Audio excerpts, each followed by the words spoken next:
Hey there, welcome back to Jillian On Love. Today, I'm going to share 10 hard but life-changing lessons about love. That is what I'm talking about today. The first one, in no particular order, chemistry without safety is chaos. It's very possible that you can have an amazing adventure with someone with whom you have incredible chemistry, but there's no real stability. There's no real emotional connection or safety there. But a lot of people, what happens is they have amazing chemistry with someone, and instead of seeing it as this is only what our connection should be, they try to make it into a relationship. And when you have chemistry with someone, but you don't have emotional safety with them, meaning you don't feel comfortable being yourself with them, you don't feel certain that they are committed to you and vice versa, you don't feel like you can express an opinion safely without being attacked for it, you don't feel like you can say what it is that you need, you don't feel secure in the fact that the two of you can handle disagreements, that you can navigate misunderstandings, that you can repair after the inevitable conflict that comes with being in a relationship with someone over the long term. When you have chemistry with someone where you don't feel safe, obviously physically, but when you don't feel emotionally safe, you have chaos. You have anxiety, you have all your old trauma, attachment wounds, stuff from mom or dad coming up. You have a lot of adrenaline, which in the beginning can feel fun, honestly, and can feel passionate and can make you feel like you are really alive. But like I said, if we try to make that into a relationship, it is going to be the most, what we refer to so commonly now in the zeitgeist, toxic. So chemistry is important, but without emotional safety, it will turn into chaos unless you treat it as just a fun fling and nothing more. Number 2, love alone is not enough to sustain passion in a relationship. You know, I recently read something on social media where someone was saying that when the feelings are gone between you and your spouse, what you need is friendship. And that's why friendship is so important. And there's a lot of problems with that statement. What's right about it is that I actually do believe that friendship is really important in a relationship, because when things get hard, when the shit hits the fan in life, who you want by your side is not a lover. You want your best friend. You want someone who isn't going to leave your side. You want someone who you can really suffer with. And so I believe that friendship is incredibly important to a relationship. But I also know that for most people, and everyone is different, but for most people, if their romantic relationship only feels like a friendship and there's no passion, there is a part of them that will feel unfulfilled. And what I mean by passion is just that excitement that we feel, the feeling of love, not just the doing of love. The kisses that you experience with someone at the beginning of your relationship is not going to be the same months and years in. I can't stop thinking about them. I can't stop touching them. That changes. But it is absolutely untrue and rather sad to think when the feelings fade, Feelings aren't supposed to fade. There's just supposed to be an ebb and a flow. Like sometimes you will be in best friend mode. Sometimes you will be in we are partners in crime mode. Sometimes you will be in lovers mode, but you can still have passion.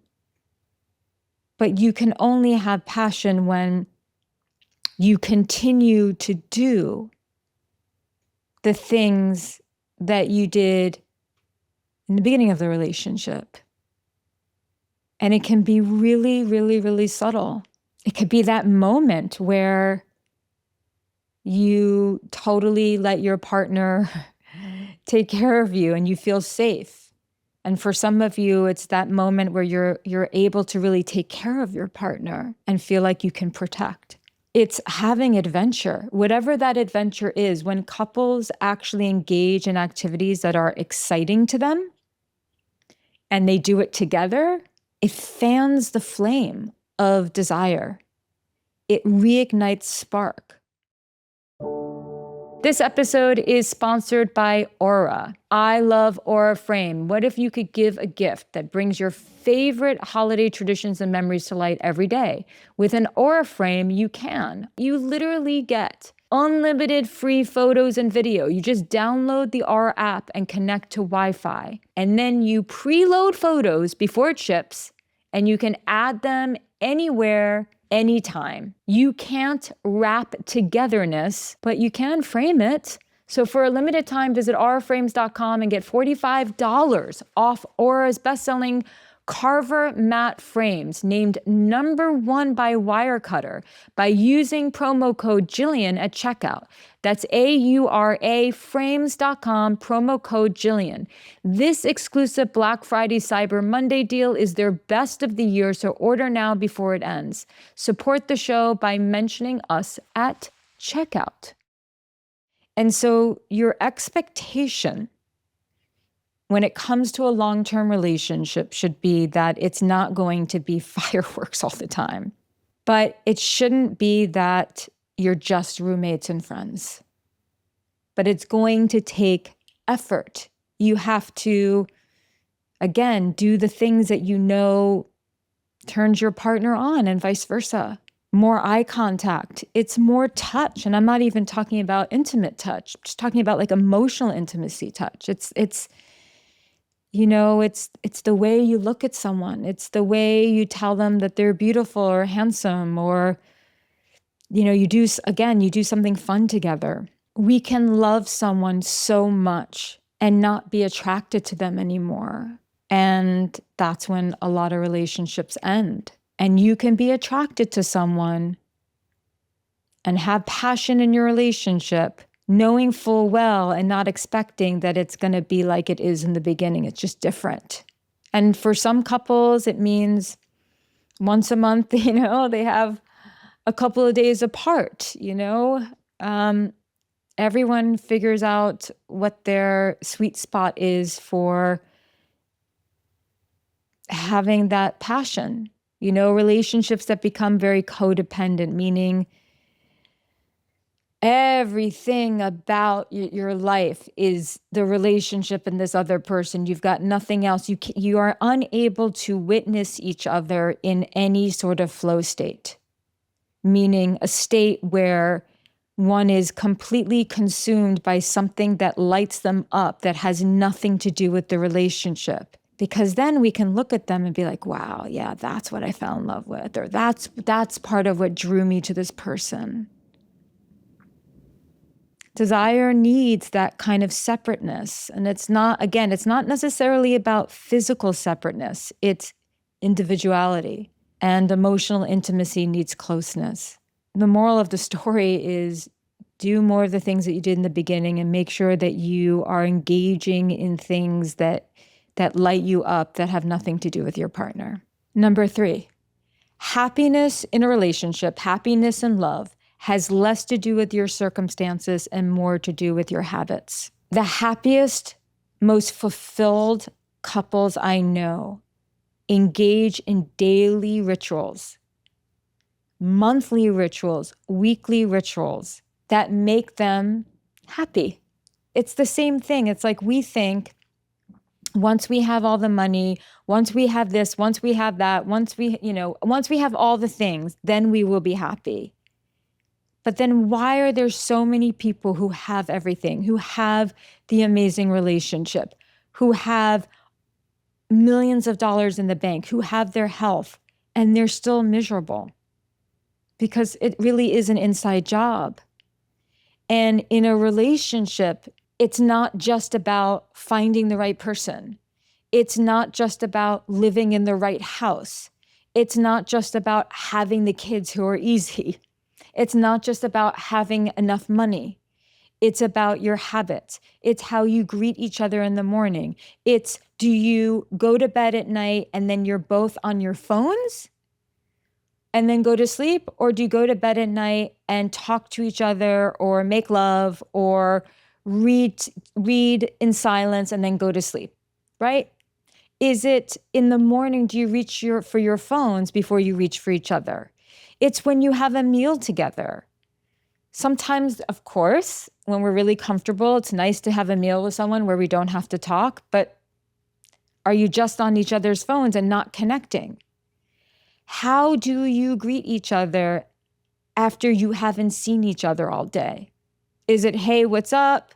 Is it going directly into tasks and things that need to be done? Or is it a hug and a kiss? Our habits define the quality of our life, and our habits define the quality of our relationship. So often when I've worked with people and their relationships, or I've worked with couples and they're wanting to strengthen their relationship, they're wanting to feel closer to one another, they're wanting to have, they're wanting to be happier as a couple together.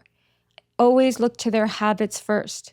I look to the habits that they had in the beginning of the relationship, how that might have changed now and currently. So you have to always look to your habits because, by the way, that's something that you can control. And it's always the little things. This episode is sponsored by BetterHelp. Shorter days can be hard for a lot of people. And it's a time to reach out and check in with those you care about. And just to kind of remind ourselves that we're not alone, because as seasons change and the days do grow darker sooner. I mean, I just know in New York City, it's like dark by 4 p.m. It's crazy. And then you combine that with cold weather, it can be tough. This November, BetterHelp is encouraging everyone to reach out, check in on friends, reconnect with loved ones, and remind the people in your life that you're here. There is no greater truth than this. We are healthier when we have friends and community and when we have support. BetterHelp therapists work according to a strict code of conduct and are fully licensed in the US. And with over 30,000 therapists, BetterHelp is one of the world's largest online therapy platforms, having served over 5 million people globally. And it works.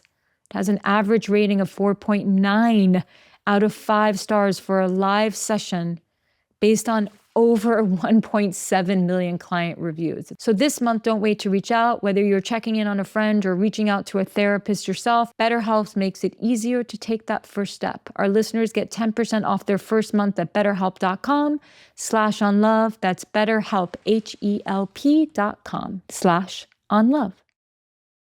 Number 4, you cannot make someone ready for love, ready for commitment, ready for a relationship by loving them harder. It just doesn't work. I think both men and women do this, but women are particularly, this is like a really bad habit that women have, is let me just love this person more and my love will crack them open. And it just doesn't work that way. Loving someone harder who is pulling away, loving someone harder who is hot and cold with you, loving someone harder who's got one foot on the gas and one foot on the brakes, loving someone harder who's got one foot in your relationship and one foot out, loving someone harder who cannot make up their mind about you or the relationship is not going to make them love you. It is actually going to do the opposite because it is a form of chasing. And there is no world in which chasing anything makes it so that we get it. And when we love someone harder who is, for whatever reason, not able to really fully be in a relationship with us, whether it's because they're ambivalent about how they feel about us, they just don't share the same feelings, whether they're going through a hard time that makes it so they're not ready for a relationship, whether they are just dealing with some psychological, emotional blocks that's making it impossible for them to fully commit, whatever their reason is, loving them harder is not going to transform them. It is only going to make you feel more and more disconnected from yourself. You will be exhausted. You will reinforce the story that you are not good enough. Giving more to someone who is withholding is never the answer. And it's not about matching energy. It's not about like, okay, you're going to withhold, I'm going to withhold. It's not that. It's about having conversation. It's about getting very honest with yourself and the other person. It's about having to make probably very difficult decisions. But loving someone harder is not going to make them love you. Loving someone harder is not going to make someone who's not ready or not entirely sure, ready and sure. Number 5, sometimes self-love looks like deleting their number and booking a trip. How many phone numbers do you have in your phone of people who you've been romantically involved with? If you were really honest with yourself, you don't talk to them anymore, or you put them in sort of like the maybe, or there's a part of you that's still holding on. Sometimes when a dating relationship ends or a relationship ends, you just have to make the decision that you are removing them from your life, and you're going to book that trip, and you're going to do something good for yourself. And I know that this doesn't apply to every ending of a relationship, way more difficult if ending of a marriage and kids involved. I understand that. But there's a lot of relationships or situationships or almost relationships or romantic entanglements that when they end, your best recourse is just to remove their number from your contacts and go have an adventure and reconnect with yourself. Number 6, a healthy relationship looks like two people who choose their relationship over and over again over their egos. Would you rather be right, or would you rather have a good relationship? Would you rather just think about your own needs, or would you rather think about what is the best thing for your relationship? You know, there's so much conversation about needs and putting needs, whose needs go first, and we have to make sure that our needs are met. I want to reframe that entirely. Think about the needs of your relationship, whether you're in one or you plan to be in one or you're reflecting on a past relationship. Great relationships are built when two people regularly put the relationship's needs before their own needs. Because in a way, the relationship needs is filling their own needs. If we can make the relationship strong, we make our children feel safe. If we have children, we make each other feel safe. So sometimes we have to actually put our egos aside. We have to put our preferences aside. And we have to say, you know what? What is best for our relationship versus having to be right, versus having to prove your point, versus trying to do whatever it is that you do, whatever strategy that you have to make it so that you are protected from not feeling good enough, from not being vulnerable. It is a completely different mindset shift. It's like, think about it. If you own a business, and some of you listening to this or watching this do, and some of you don't, but you can imagine, if you own a business, you are going to have to make many decisions that are good for the business, but require some sort of personal compromise. You know, whatever that is. It's like, maybe you don't get to have a day off because what's good for the business is working that day. I'm not saying that you should do that all the time, but maybe you really want to do one thing, but actually what the business needs is another thing. Certain risks that you have to take, certain decisions you have to make, certain hires that you have to make. It's just, that's part of it. Think of your relationship as this business that you are kind of running, and you want it to be strong. You want it to succeed. And so there are going to be times where you're going to have to choose between your ego. Most of the time it's about being right in an argument, if I'm honest, and what's really right for the relationship. Think of your relationship as your baby. And when two people are doing that, watch your entire connection transform for the better. This episode is sponsored by O Positive. O Positive is a women's health company. They offer a range of symptom-targeting supplements that support women at every stage of life, from her first period to well beyond her last. O Positive is committed to breaking down stigmas and addressing issues many women experience: hormone health, menopause, all of it, and so much more. Uro is a probiotic blend specifically formulated to support vaginal health. pH, flora, all the things that, ladies, we know that we need, because sex, tight clothing, sweat from working out, hormones, periods can disrupt vaginal health and lead to an imbalance in our flora and pH, causing a lot of discomfort. And when you take 2 capsules of Uro a day, it delivers noticeable benefits within 8 weeks, and a lot of people see results sooner. So take proactive care of your health, please, and head to opositive.com/JOL or enter JOL at checkout for 25% off your first purchase. That's opositiv.com/JOL for 25% off. Number 7. It is better to be alone than to be in a relationship that diminishes your spirit. And I am totally sensitive and cognizant of the fact that there are some people who are in deep financial strain where they can't leave a relationship. In other words, I know that it's not in every circumstance so simple. And I have done other episodes where I talk about the kind of help that you need to get and the kind of support that you need to get in order to get out of a relationship that's diminishing your spirits, particularly ones where there is domestic violence. But let's put that extreme to the side, and let's just talk about fear of being alone,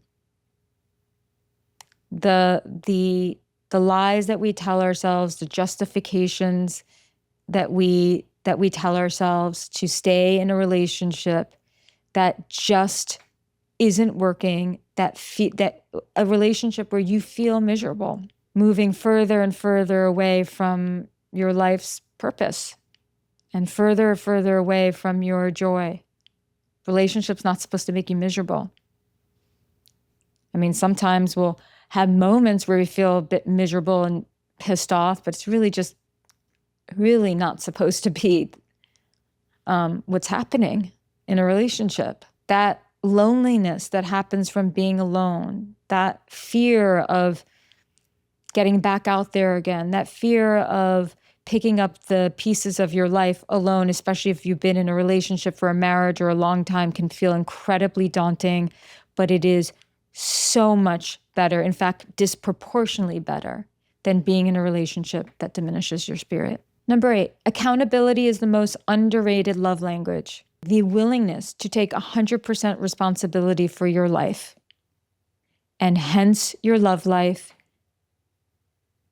and your behavior inside of your love life, is what makes you a hero. It can be really hard to be accountable in a relationship. The only way that a relationship that is struggling would ever have a chance at thriving again and surviving is if both people take 100% responsibility for their role in whatever is not working. On the day-to-day, it's just being accountable for our thoughts, feelings, behavior. It's when there's an argument or there's conflict, saying, I'm so sorry that anything that I did hurt you. Even though it wasn't my intention, it hurt you. And I'm going to really think about that and pay attention to that.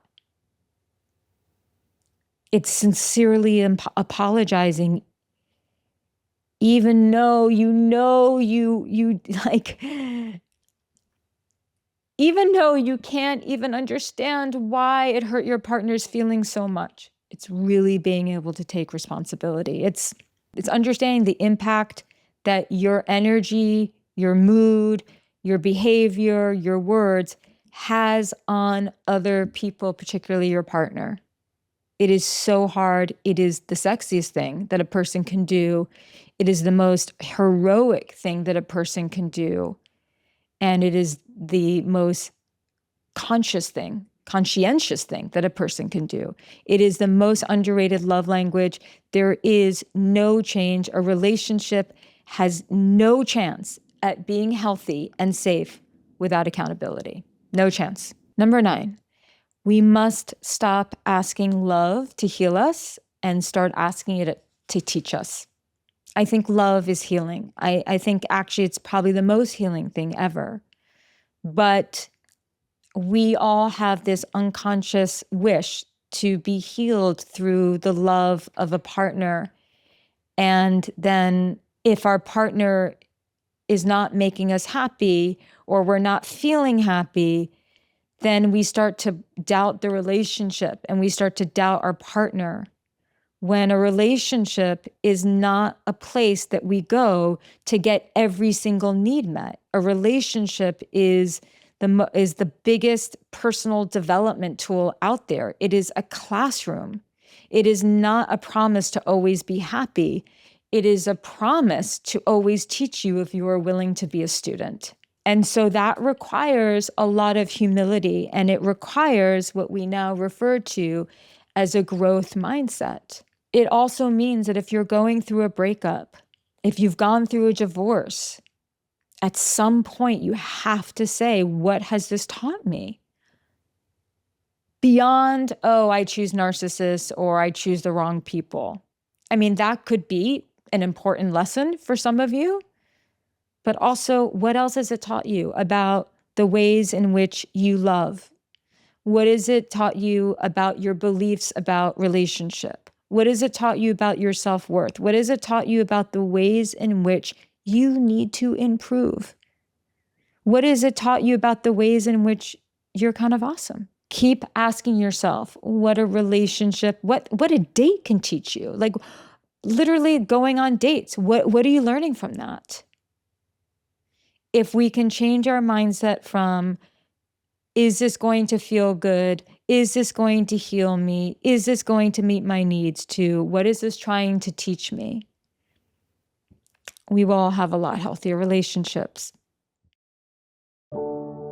This episode is sponsored by Masterclass. I love Masterclass. I believe in learning from the best. I believe in the power of mentorship, and I am very growth-minded, and I know all of you are too, which is why I love sponsoring them. With Masterclass, you get to learn from the best to become your best. By the way, I don't like to cook, and I learned how to cook, and I made the best omelet my friends had ever had. In fact, I have ever had.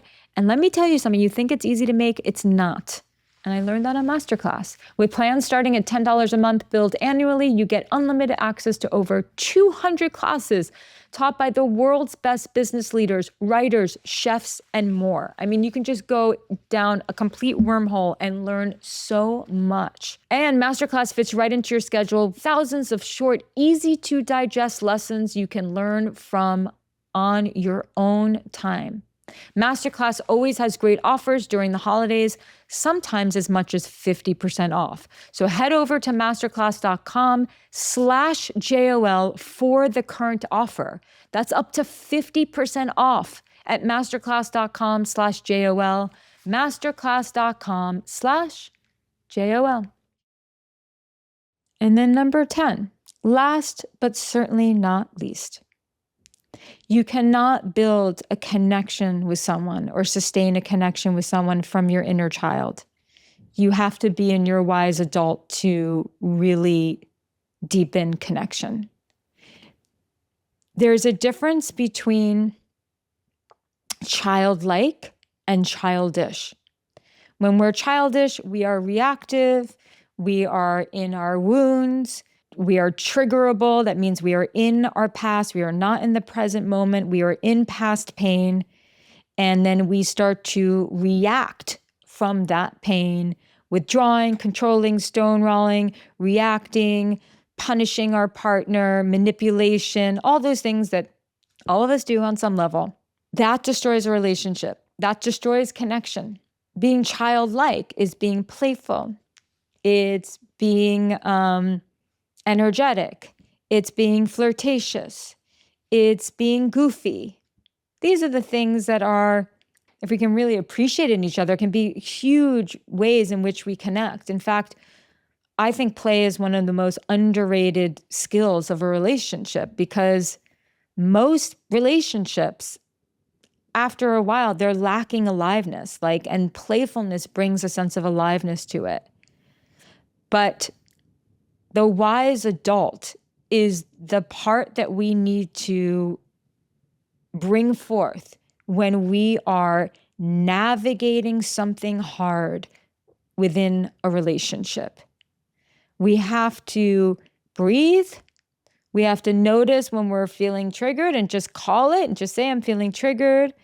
We have to be disciplined and be like, okay, I want to say this, but I'm not going to say this right now. We have to, if we're feeling ourselves flooded, we have to say, you know what? I need to take an hour, or we have to be vulnerable and say, you know what? I need a hug right now. That willingness to be open and honest and to respond instead of react, to come back to a conversation when we're being reactive and take full accountability. That is the wise adult. Every single person, regardless of their past, is capable of it. It is a muscle that needs to be practiced over and over and over and over again, because here's the thing. People with no self-awareness who are emotionally immature are in constant reaction to everything and everyone. They think everyone else is responsible for how they feel. They are constantly projecting. And the wise adult in us recognizes that when we are disproportionately triggered by something, that something is going on with us, that it's unearthing something old. And so part of doing the work, part of our personal development in a relationship, is keep finding a deeper breath, go for a walk if you need to, but you have to be able to conjure up that wise adult and bring that person more times than not to your relationship, particularly during conflict. Anyway, that's it for today's episode of Jillian on Love. 10 hard lessons in love and relationships. And I hope these help, and I want to hear from you. Please reach out at hello@jillianonlove.com and let me know if there's one of these lessons that you really want me to dive deep into. And I thank you for being here. And until next time. Jillian on Love is a QCODE production, executive produced by David Henning and Steve Wilson, produced and edited by Travis Howe, music by Will Tendy.